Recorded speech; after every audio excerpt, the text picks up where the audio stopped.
once we are married, Kimberly will be expected taking care of whole household duties like cooking, cleaning. Deja vu, anyone? We've seen this story before, haven't we? Has TJ warned Kimberly about the life she's about to marry into? Or can we expect a repeat of the tried and tested 90-day production crew favourite, the Indian wife training episode? But I'm not telling everything to Kimberly. Right now the priority is just like get married first. All other things can be talked later on. Just what is it about the Indian men on this show that love to avoid telling their partners the whole story? Now, that being said, there is something different about Kimberly and TJ. But before we explore why, let's meet the pair. This is Tejaswi, or TJ for short. He lives in Jaipur, India, which ironically is the same city as Rishi. He works as a voiceover artist, and like all the Indian guys that we've seen on the show, he lives in a joint family home. Yeah. Papa, kaise ho? I live with my dad, mommy, mom, and my brother, Yash. And this is TJ's fiance, Kimberly. I'm Kimberly. I'm 30 years old and I live in Muscle Shoals, Alabama. TJ and Kim met on social media. Now, we'll come back to this shortly, but on the face of it, the two seem like they're a great match. They've got a lot in common, especially how spiritual they both are. In fact, they actually met in a Facebook group for spiritual people. But I can't help but notice just how differently they each see things. Take, for example, the story of how they met. According to TJ, he spotted Kimberly in the group and sent her a friend request. I sent her friend request, but she didn't accept it. So, instead of just moving on with his life, here's where things took a spiritual turn. You see, he was so determined to get a response from her that he decided to go the extra mile, to say the very least. So I just took a screenshot of Kimberly's profile picture and started meditation. Just she should text me. Yeah, not creepy at all. No, let's move on quickly. Now, just like that, at least according to TJ's version of events, Kimberly messaged him the very next day. I don't know what kind of superpower this man has, but that appears to be some very powerful manifestation that he's capable of.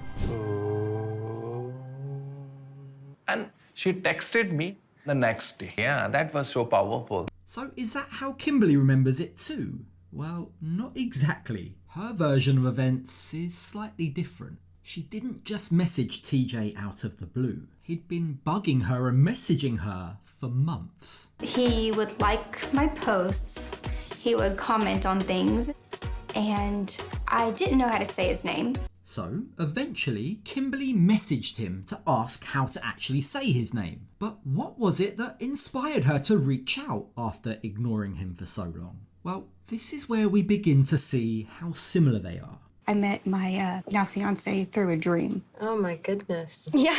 One day I had a dream, and that dream helped me find my fiance. Wow. I mean, you can definitely see why these two are suited to each other. One is manifesting and the other one is dreaming of the other. I mean, there's some powerful stuff going on here. Tinder, eat your heart out. So, in her dream, Kimberly says that she was running through the desert with a faceless man. And she instinctively knew that this faceless man was the person she'd been looking for her whole life. So after getting affirmation from her spirit guides, and yeah, I'll come back to that shortly, it was at this point she realised she was ready to meet this faceless man. And that is when she saw TJ's messages in her inbox. So yeah, I'm not sure if you're picking up on it yet, but Kimberly's also a very spiritual person. I am clairvoyant. I am able to see energies, figures. I am claircognizant, which is having this overall knowing feeling. And in addition to being clairvoyant and claircognizant, she's also clairaudient, which allows her to hear her spirit guides and other people's spirit guides. There's so many different Claires. Kimberly's built an entire career for herself off her clairisms and her spiritual ability. This confidence in herself and her spirituality might be why she's such a positive person. Or is she? Now, we'll come back to this in a second. But For now, from what we see, Kimberly's always smiling, she's bubbly. Positivity seems to be very important to her. Like she posts goofy holiday celebration videos on YouTube just to put a smile on people's faces. But if they need a reason to celebrate, I've got them. We're celebrating Bubble Wrap Appreciation Day.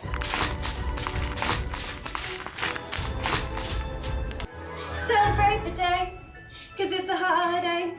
I like to say I'm a habitual optimist. Okay, this is adorable. Even her business is called Positively Kimberly. This is someone who seems determined to live her life fully and wholesomely. And it seems like TJ is the same, because after only 6 months of talking online, he proposed to her. Now, Kimberly didn't actually say yes, she went to meet him in person in India first, but once they met, things did move pretty quickly. They agreed to get married, and Kimberly is now making plans to move over to India permanently. They're actually in the process of planning a wedding. At least TJ's family is.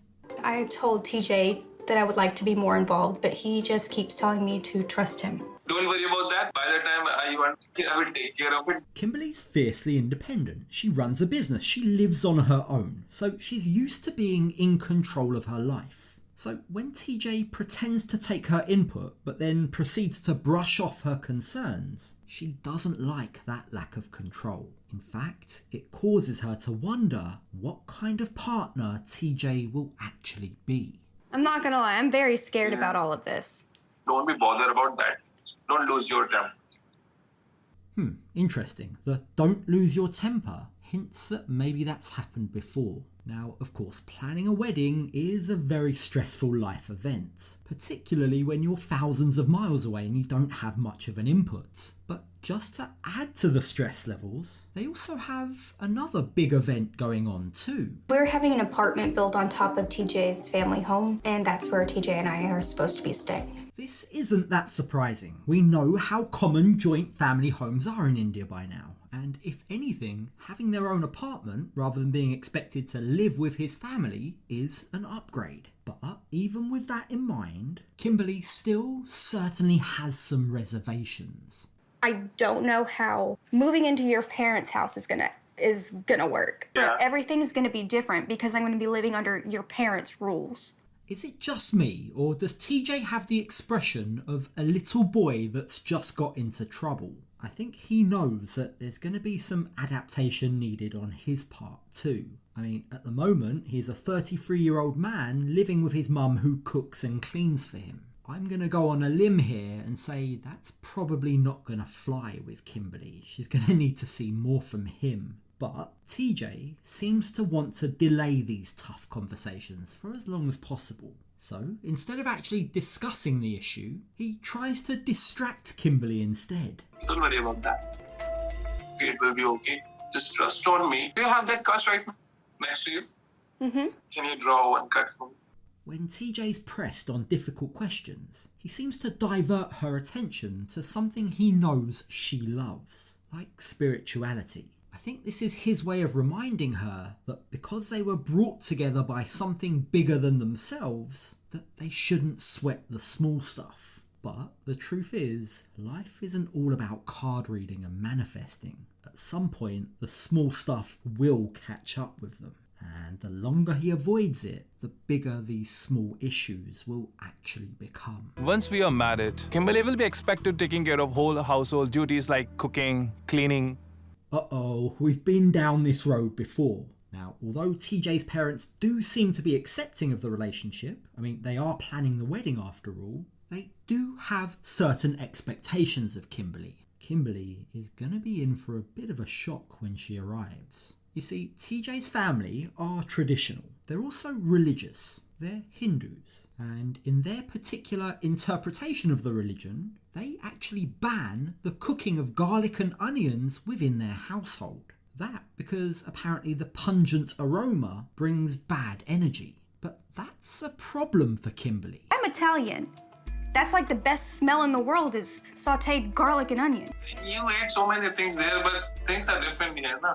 Depriving an Italian of garlic and onions. I mean, this might cause an international incident for India. That's a big deal. but I get the impression this is just the tip of the iceberg. At least Kimberly knows about this one. I sense that there's going to be many things she doesn't yet know about. Now, look, I understand that Kimberly has spent time in India already, so she does understand the culture to some degree. But surely they've discussed the massive changes she's about to encounter, right? I'm not telling everything to Kimberly. Right now, the priority is just like get married first. All other things can be talked later on. And there we have it. History really does repeat itself. Why is it that men from Jaipur seem to be really afraid to tell their American partners they expect them to become super housewives once they join the family? TJ seems to be sweet-talking Kimberly. He's telling her that she won't have to change. But meanwhile, his family expects something completely different. He might be trying to keep everyone happy, but that's a rookie error. I do worry it may cause a conflict with my family once we are living together. You think, TJ? This strategy never works. I mean, let's just predict what's going to happen. Kimberly is going to come to India all excited to marry the love of her life. And given that the wedding is only 10 days after she arrives, there's a good chance they'll actually go through with it. They'll actually get married. Because, as I'm sure Jen would attest to, 10 days might not be long enough for the reality to sink in. Like, Jen's been coming and going to India for many years, and she's only recently learnt about housewife duties. So what would that mean for Kimberly? Well, she'd be expected to not just cook and clean for her husband, but also for his mum and dad. And I get the impression that TJ knows this isn't gonna come easy to her. Kimberly thinks just like a US girl, and I know she wants to continue that way when she arrives in India. TJ knows how strict his family is, and he also knows that Kimberly has a lifestyle that doesn't quite match. So is he going to do anything about it? Well, right now it doesn't appear as though he is. Maybe he's gonna manifest it. Or maybe Kimberly's gonna surprise us. After all, remember, we were talking about what a positive person she was, right? Well, maybe not. You see, not for the first time, TJ and Kimberly have a difference in opinion. You see, TJ tells his family Kimberly isn't as sunny as she's led us to believe. वो तो Moody है. एक जरा से उसमें कि भाई एकदम अचानक short tempered है. All is not as it appears. There's some very real difference in opinions between these two. Now, to be fair to TJ, he is at least sitting down with his family and trying to lay the groundwork, trying to address exactly what will happen when Kimberly arrives. But I don't know if this will be enough. नहीं तो थोड़ा तो इसको flexibility बना के चलनी पड़ेगी यार. इतना एकदम से आप नहीं कर सकते किसी को. किचन है बनाती रहेगी ये तो भाई. हाँ, मैं वो ऐसे में बहुत adapt. TJ's almost trying to convince himself at this point that it's all going to be okay. His family seem to understand the fact that Kimberly will need time to adjust, but their main concern is whether or not she'll be part of the household. They're worried about whether or not she'll be able to fit in culturally. And back home in America, Kimberly's family also have a similar concern. Marriage is not easy. And in a different culture, in a different world, you don't even know what to expect yet. You're strong and you're independent. And I don't want you to lose that. We don't want you to lose that. Seeing Kimberly here with her family really highlights what she's sacrificing by moving to the other side of the world. She tells us that she's had a very difficult childhood. Her parents' divorce was very messy, and Kimberly has a very strained relationship with her biological mum. But now, over the last few years, her bond with her dad and her stepmum has grown really close. I don't want to leave you guys. It's hard letting you go up there, but I know. But I'm always going to be here for you. I'm always going to love you. You're always going to be my mom. So, with Kimberly set to leave behind her friends, her family, her business, her entire support system, I just hope there's going to be a lot of compassion and understanding, a lot of compromise coming from TJ and his family. The worrying thing is, something deep down within Kimberly is screaming that might not be what's in store. The closer it gets for me to move to India and get married, I'm really visualizing my life with TJ, and I'm starting to worry. Maybe this is Kimberly's spirit guides ringing the alarm bell. One thing is for sure, these two do seem to have a real connection. But unless TJ starts to be honest with her, we might just get a taste of her short temper sooner rather than later.